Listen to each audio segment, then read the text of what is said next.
Hi, everybody. Merry Christmas and welcome to another edition of Packers Unscripted from Packers.com. I am Mike Spofford, joined by the one and only Wes Hodkiewicz, coming to you here from our studios at Lambeau Field. Short week, holiday week, kind of a double duty episode here like we did with the Thursday games earlier this season. We need to recap a Packers victory and look ahead to a big game coming up next week. Wes will start Monday Night Football, 34-0. The Packers take care of business against the Saints, clinch their playoff spot in the NFC. Quite frankly, New Orleans was just overmatched in this one, and it seemed pretty obvious by about the early portion of the second quarter. Yeah, it really, with all due respect to the Saints, I mean, it was the first two Packers offensive possessions that just sort of told you what this game was going to be like. 27 plays, 14 points. The Saints counter with 9 plays, 0 points.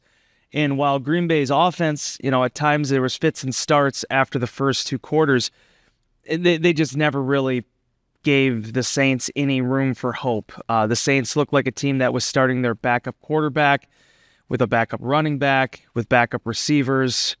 Fortunately, some injuries on the offense as well. I think what was the most impressive to me, though, was the way that Green Bay built this game plan, and the execution of it was exactly what you wanted. I was talking with Bo Melton in the locker room afterwards, and he mentioned how, on film they saw defensively they were giving up a lot of yards on the edges. So they ran some stuff outside for Josh Jacobs. They got their sweeps going with the receivers, the end-around game. You end up having 9 different ball carriers in this game for Green Bay. First time they've done that since 1953. 3 running backs end up with touchdowns. The first time that's happened since 2009. Tossing in the Tucker Kraft quarterback sneak to pick up a first down there early in the ballgame, too. A 3 for 3 now on the year for Tucker in those instances. So, and I think, again, conversation I had afterwards with Dontavian Wicks, the Packers still feel like they haven't played their best football game yet. They still felt like there were things they didn't do particularly well in this game. But when everything was on the table, this is a team that clinches its spot in the postseason. The New Orleans Saints fall to 0-5 on this year when Derek Carr is not starting under center for them, and everything was sort of what it was. Yeah, you mentioned the running game just setting the tone for Green Bay. Josh Jacobs, once again, goes over 100 combined yards as far as the rushing and the receiving put together. Again, he was just a physical presence out there, breaking tackles, stiff-arming, a Pro Bowl safety there in Tyrann Mathieu down by the goal line. The Packers end up scoring touchdowns on their first 3 possessions, the first time in 4 years that Green Bay has done that in a game. 3 possessions, 3 touchdowns to start the game. And at the time that the score was 21-0, the New Orleans Saints had 21 total yards of offense. Defensively, the Packers were on their way to a shutout, the second shutout of the Matt LaFleur era, joining the 2021 shutout of the Seattle Seahawks, but also the first shutout in the NFL in 2024, which I had no idea that was the case until after the game when that started to circulate. I did not realize that there hadn't been a shutout in the NFL this season. The Saints limited to just 196 total yards. The Packers get 2 turnovers defensively. Keyshawn Nixon gets a strip sack on a blitz coming off the slot. And then Zane Anderson gets an interception on a ball that a rookie quarterback is going to learn from. You don't throw that pass. Zane Anderson, to his credit, his first career interception, making his first start in place of Evan Williams, who was, I guess, sort of a late scratch in a sense, where he popped up on the injury report on Saturday. But again, I think when you look at that, you look at what Zane Anderson did. You mentioned both of Green Bay's backup running backs scoring touchdowns in this game. The Saints were really banged up, but the Packers just showed they have so much more depth than New Orleans does. I mean, the Packers' depth in this game was just far superior to anything the Saints could put on the field when their starters weren't available, and the final results showed it. Well, Rob Domofsky had this tweet too. I think it was citing ESPN stats and info. The Saints got inside the 30-yard line. Sorry, the ESPN stats and info thing kind of cracks me. Usually I always say Demoski stats and info. I actually credited it appropriately this time. That's all right. The Saints got into the 30-yard line of the Packers twice, and both times they end up turning over the football. The Dante Pettis pass for 20 yards was probably the best one that Rattler threw in this game. And then the next play, as you said, Zane Anderson leaps in front of that pass. I think Rattler was starting to feel himself a little too much after that jump. He makes a great play. He steps up in the pocket, kind of throws a jump pass to convert a 3rd and 17. Heck of a play. You tip your hat to the kid. Then he's out there thinking he's John Elway, rolling out to the right, throwing back across the field to the left, and Zane Anderson gets, what, not only his first interception, but it might be the easiest one he'll ever have in his career. But you know what?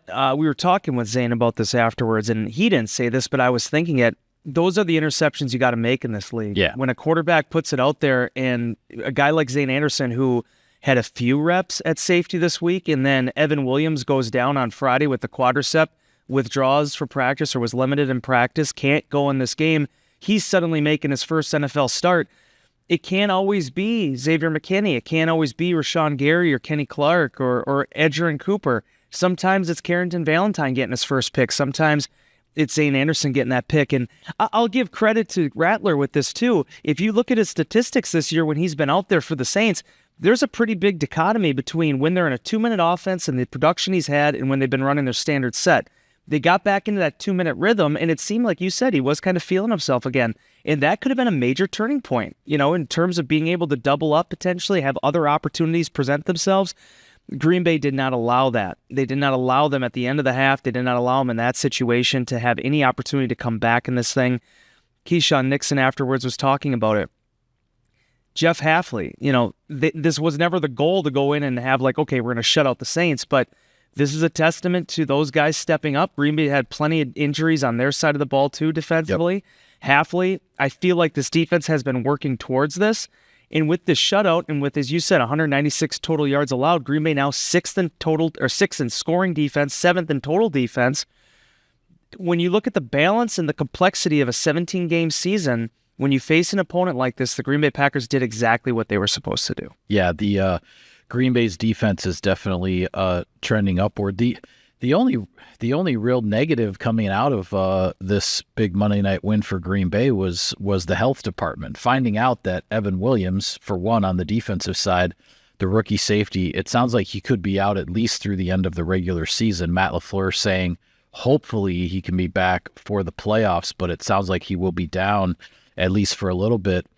And then a lot of concern just because of the uncertainty at the moment with Christian Watson, who on one of those end arounds in the red zone, he ends up just awkwardly getting landed on while he's out of bounds by a Saints defender and seems to have re-aggravated something from his knee from a little bit earlier this season. He tried to come back into the game, wasn't having it, had to shut it down. At the time that we're taping this episode, there may be some testing and whatnot going on. We'll see if Matt LaFleur later today has an update just on where things are with Christian Watson. But really, that injury situation and finding those kinds of things out as the Packers are trying to make a push here for the best playoff seed possible. That was certainly concerning. Well, what hurt the most was hearing Christian speak after the game. The fact that he felt like there were things he could have done to try to turn on the burners a little faster, maybe get to the end zone, maybe score on that end around, where then you're not in a position where you're having two defenders hit you on the sideline. Yeah. It's those small plays. I know it's something that a lot of guys have talked about in the past, and it's something that Mercedes Lewis always used to talk about. It's not just injuries, it's the positions that you end up in that cause injuries. And unfortunately for Christian, that's what happened on that play. A credit to his toughness. He did try to go back out there. It wasn't responding the way he wanted it to. He did say on Tuesday they were going to get that checked out, see where things are. Again, the end arounds in this game and the sweeps were so critical, I thought, to building that early momentum. Whether it was Christian, 2 for 23, I think, which was over a span of maybe 3 or 4 plays. Bo Melton had 1 for 14. Jaden Reed does it constantly. They were able to stretch the Saints and make them run. And I just felt like those long, meticulous drives, a 96-yard touchdown drive that eats up almost 9 minutes or whatever it was off the clock, those things are just demoralizing for defense. And Green Bay had that early on. Unfortunately, they finished this game, though, without number 9 on the field. It did seem like, and I think it was one of the players you quoted in one of your post-game stories talking about, and it might have been Melton, who said that they noticed the Saints weren't necessarily chasing the guys who were going in motion. So that sort of set the stage for, all right, well, then, yeah, you try the end around, you try the jet sweep kind of stuff to see if you can get the edge. And you wonder just how much of that is a function of, okay, they're not going to chase the motion guys because Josh Jacobs is back there ready to ram the ball down your throat. So if the Packers are seeing that and reading that, and then they can make the adjustments. I mean, for the Packers to have 188 rushing yards in this game and Josh Jacobs had 69 of them. Yes. I mean, that says something about the variety and the way they can go about it as things move along. It was telling too. They opened the game in the 2 RB package, but it was Jacobs and Reed. And I feel like as this thing goes on, that it's going to be a very important look for them. Now, they've done those type of things before, but think about it. They open up in that look. Reed, I believe, motioned out, and on the next play, they could still stick with 11 personnel, and Reed now is out as a receiver, and you can go back to a one-back set. That's the type of stuff that defenses are going to have to account for. The Packers have put that on film now, and now going into the playoffs, that's another feather in the cap. When Jacobs leaves the game, Emmanuel Wilson and Chris Brooks are doing 2-back packages together. Right. Brooks gets his first NFL touchdown after he gives up that one against Jacksonville.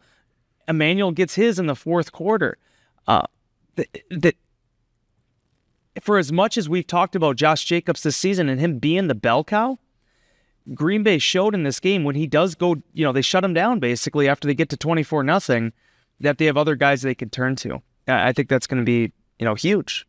For the versatility and the complexity of this scheme. Yeah, no doubt about it. And certainly a shout out to the offensive line here for Green Bay. Not only the way those guys paved the way for the rushing yards and with the variety of ways the Packers are running the ball, but Jordan Love doesn't get sacked once again. This was a defense, as we had talked about a lot last week. They had 8 sacks the previous week against Washington. Jordan Love doesn't get sacked once. The Packers up to now 4 games. In the last 4 games, the only sack of Jordan Love was the opening offensive play in Detroit on that Thursday night game.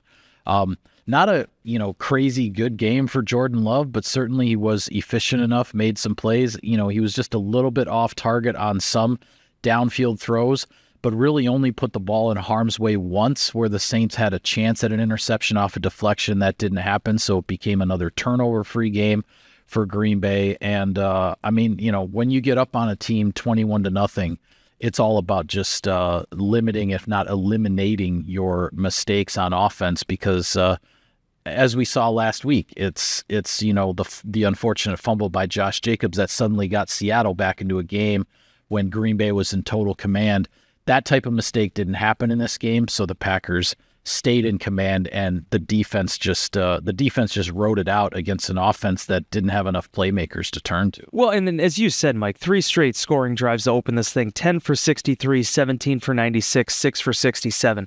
You don't have that type of production if A, you're not protecting the football, obviously, and B, if you're having penalties that are knocking you backwards. Green Bay avoided those 2 things, which were sort of the bugaboos, right, or whatever you want to call them. Yeah. Sort of the hiccups there in the first half of the year for them.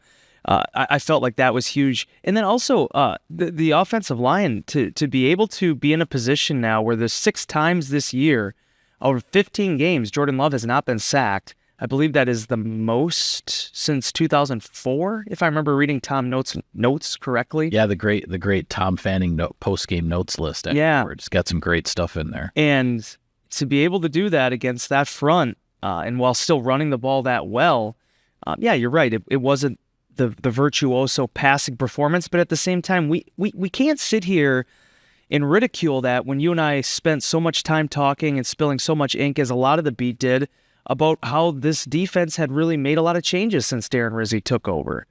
They've done a lot of more positive things.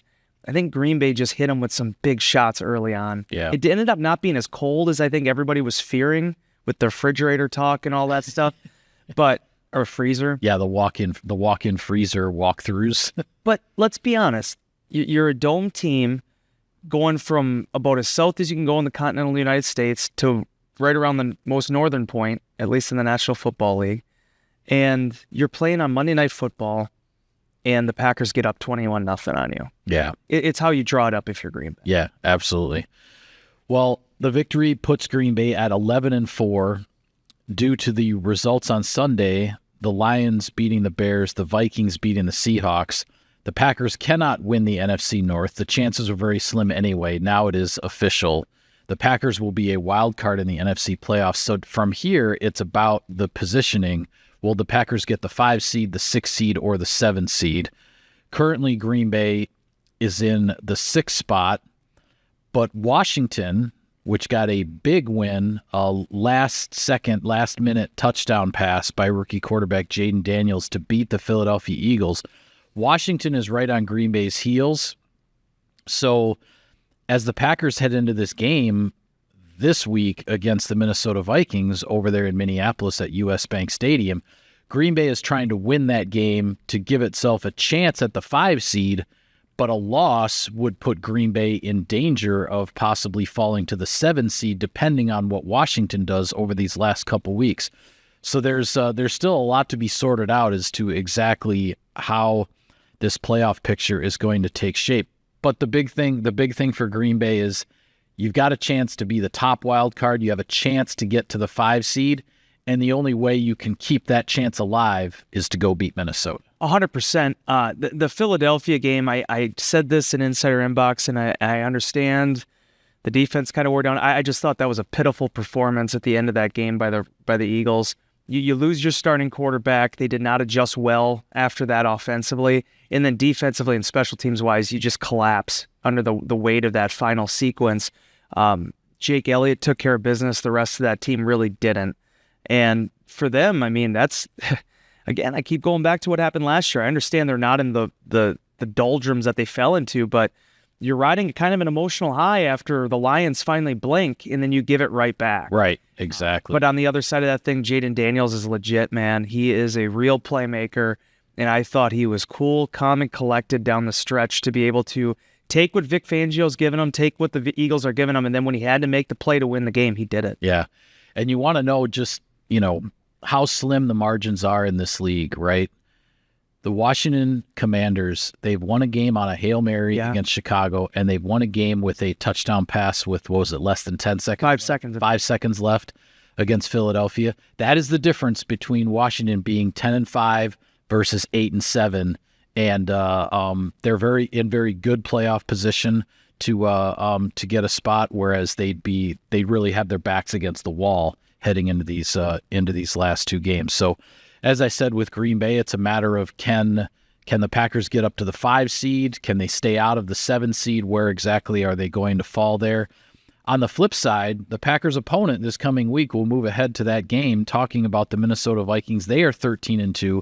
They are tied with the Detroit Lions at 13-2 atop the NFC North, the Lions having won the first head-to-head meeting between the two of them. But Minnesota is looking at the old control your own destiny thing. The Vikings are looking at if they can beat the Packers and they can beat the Lions in the last 2 games, they are the number 1 seed and they have a first round bye. Yep. So Minnesota has a ton going for it here. There's there are a lot of different ways that this can shake out, but boy, it just got flexed to 3:25 p.m. Next Sunday at US Bank, which was certainly expected, and it should be a whale of a game on Sunday afternoon. Guys are champing at the bit for this one in the Packers locker room. Obviously, losing those back-to-back to the Lions, that hurts, but they haven't forgotten about what happened with the Vikings here either. And 28-0 in the second quarter, and the Packers did everything they could to try to come back, end up losing 31-29. But yeah, that is a game you can tell by the way the guys, Jordan Love was talking about it at the podium, guys were talking about it in the locker room. Those guys remember it was way back in week 4, but they remember this first game with the Vikings, and Jordan Love said it. They feel like they owe these guys, and it's a short week. It's a tough week. You got the holiday and everything like that. Minnesota had the short week last week. Yep. Had to go out to Seattle. They won a big game on a short week with a late touchdown pass by Sam Darnold. Packers are in that position now, the challenge here late in the season with a big game on the road. And I'm going to give the Vikings some advice, and they could take it, not take it. They're obviously not even watching. But Sam Darnold's your quarterback. He is. He's the quarterback today. He should be the quarterback next year and beyond. I think he's proven it. If you want to muff that, go ahead. Be my guest. And I understand you drafted J.J. McCarthy, but after all this conversation this week about what happened with Atlanta, with Kirk Cousins, and then they're benching him and potentially moving on from him, there are already these things being leaked out that they're going to cut him before Penix even plays in a game. Penix obviously performs admirably to be able to beat a beleaguered New York Giants team. Well, it helps when the Giants give the Falcons 2 defensive touchdowns in the game. That always helps a rookie quarterback making his first start, but I digress. But the real thing here should be the Minnesota Vikings made a really savvy signing. 1 year, $10 million. They get Sam Darnold. He continues this renaissance of his career and is still, I believe, he won't win it, but I think he is legitimately in the conversation for MVP. Because when it hasn't been Aaron Jones and at times it hasn't been Justin Jefferson, Darnold has been the thing that has kept this thing together. It's why they're at 13 wins right now. I don't think this is as much of a debate as what people are making it out to be. I think J.J. McCarthy, especially with all the knee injuries, you let him sit, you let him figure out what's going to happen with his career, but you could absolutely not let Sam Darnold. If you're the Packers, go ahead, but I mean, if you're the Vikings, I don't think there's any way you could let him out of the building, and they're playing inspired football. I think this is going to be a real tough test. Matt LaFleur talked about the challenges now on a short week after having all that time that led up to the Saints game. Yeah. Now you're on a short week going into U.S. Bank Stadium, a place that is going to be rocking and rolling. And for the Packers, a team that will have to go on the road, whether 5, 6, or 7, right. This is a great litmus test for where you are entering winning season. Yeah, absolutely. Yeah, I think with the Sam Darnold quarterback situation, it's sort of the bird in the hand type thing, right? I mean, how do you? Yeah. I don't.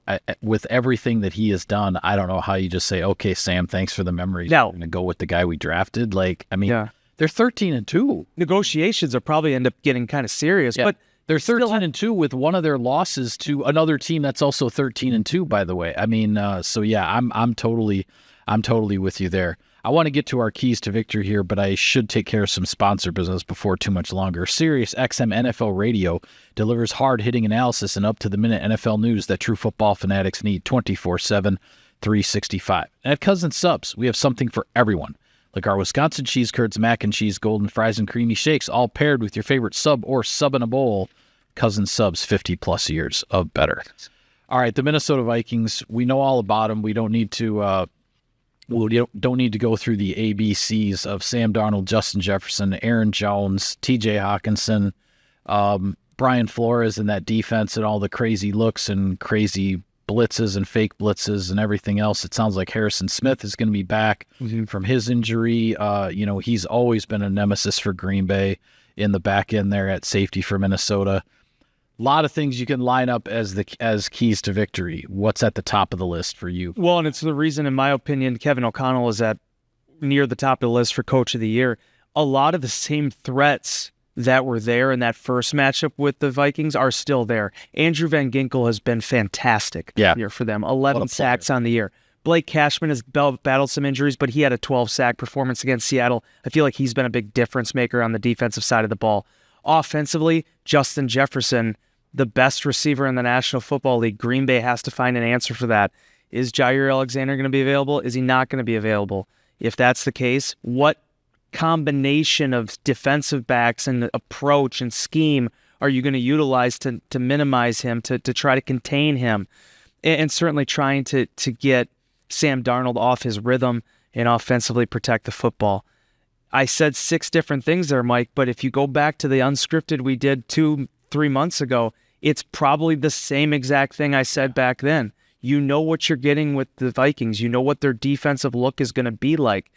The Packers have to be able to weather that. And they, as you said earlier, need to respond better in the first 2 quarters to keep up with that pace. Yeah, and you know me, I base a lot of things, a lot of conversations off of what teams have done most recently.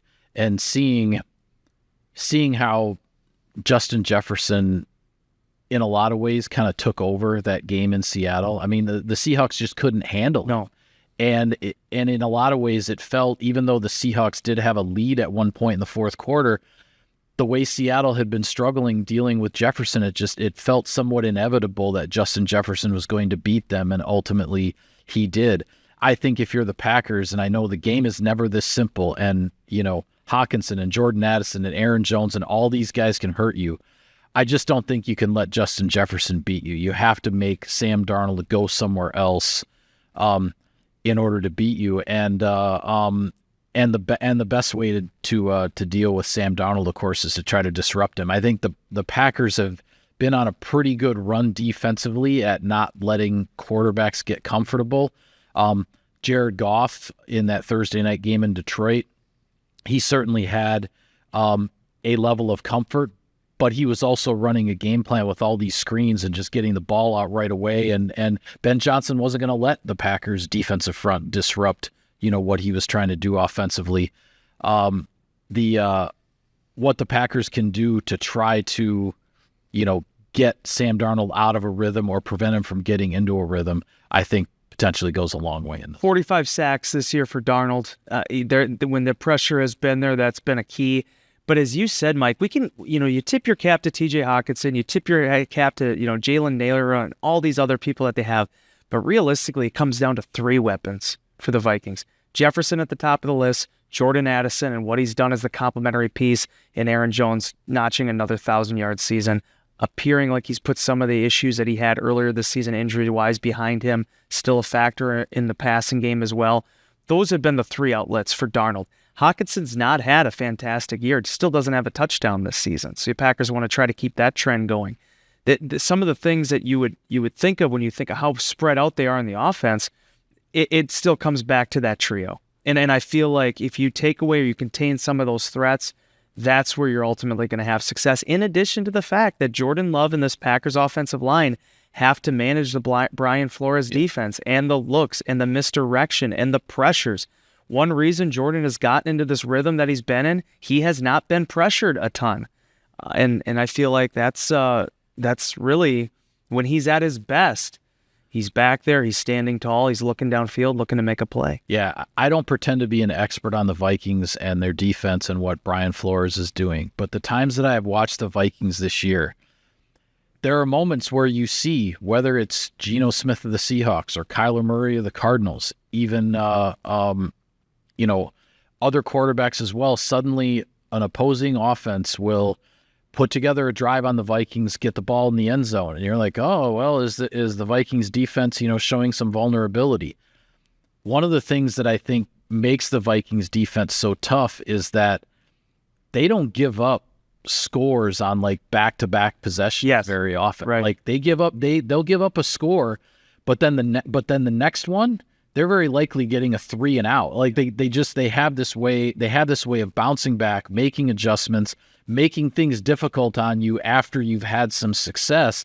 And when you look at what the Packers have done, starting the Seahawks game with back-to-back touchdowns, starting the Saints game with 3 consecutive touchdowns, getting on any kind of a scoring run like that is going to be very difficult. But if the Packers can do it, if you truly can get a Brian Flores defense on its heels by scoring on consecutive possessions, I think that's the type of thing that can set the tone, particularly with the Vikings playing at home and the home crowd and the noise on third down and all that Jordan Love and company will be dealing with. And as much as I've talked about Love, this is about Josh Jacobs. And the fact that the Packers were able to take some reps off of him in the second half, I think is going to be key. They are facing the number 2 ranked run defense in both yards allowed and yards per carry. The Vikings are 29th against the pass. I mean, it is feast or famine with what they offer you and what they present to you. So being able to get a run game going, because what the Vikings want to do is they want to get you in 3rd and long and want you to make a mistake. Yeah, absolutely. To lay out the proper scenario for those who are wondering, okay, I've been talking about the Packers could get the 5, 6, or the 7. How can the Packers get the 5 seed? Really, the path to doing it is for the Packers to win out, to beat the Vikings and the Bears. And then in week 18 for the Lions to knock off the Vikings and give Minnesota another loss, because then the Packers would end up tied with the Vikings. There would be a series of tiebreakers that eventually would go Green Bay's way in the way of common opponents, because of the Packers win over the Rams and the Vikings having lost to the Rams, that would give Green Bay the 5 seed over Minnesota in that scenario. The tricky thing is that if the Packers beat the Vikings this week, and if the Lions beat the 49ers, the Lions have the 1 seed wrapped up. It's over. The Week 18 game against the Vikings will not matter to the Detroit Lions. Now, Dan Campbell has said he's always going to play his guys, etc. Well, we'll just see. The Detroit Lions have never been the number 1 seed, looking at a bye, and it is a team that is awfully banged up, and are they really going to risk injuring any more guys? So that's the tough thing for Green Bay, is that as much as, you feel like you can go into Minnesota, potentially get a big win, look at trying to get the 5 seed, but then you need the Lions to beat the Vikings, and if the Vikings lose this week and the Lions win, then the Lions aren't playing for anything. So we'll just have to see. That's nothing the Packers can control. All they can control is go to Minnesota, try to get a victory, and see where the chips fall. Here's where I feel like Campbell tipped his hand a little bit on Monday, though. There is a scenario where the Lions could know that nothing that happens against the 49ers could affect this by Monday Night Football, because they'll have already seen what happened with the Packers and the Vikings. He said that doesn't matter. He's still playing his guys on Monday Night Football. It's still full steam ahead. Now, would he take that approach in Week 18? I don't know. Right. But he said if that game doesn't matter and everything comes down to that last game against the Vikings, he's still playing his guys against the Niners, which I thought was interesting. Now, again, will he do that? Is it all bravado? You're playing Monday Night Football. What do you do? Yeah. I don't know. But Dan Campbell, I guess I didn't even realize that the Detroit game this week was Monday Night Football. Okay. So there's a scenario, don't ask me to figure all this out, but there's a scenario where that game could win or lose against the 49ers, have no impact on what happens for their Week 18 game against the Vikings. Sure. So, but Dan Campbell said it's still full steam ahead, as he is wont to do. Yeah, that's what I would expect from Dan Campbell. But we will just have to see how everything unfolds, and with that, we'll call it a wrap on this edition Packers Unscripted. But folks, the home of the 2025 NFL Draft is right here in Green Bay, so don't miss any draft action coming April 24th through April 26th of 2025. That's officially only 4 months away, Wes. Visit greenbay.com/draft25 for more information. And with that, we would like to wish you a Merry Christmas here from the desks at Packers Unscripted. And be sure to follow all of our coverage of the team and Sunday afternoon's big game at US Bank Stadium in Minneapolis against the Vikings. We will have it all for you on Packers.com. For Wes, I'm Mike. Thank you for tuning in, everybody. We will see you next time.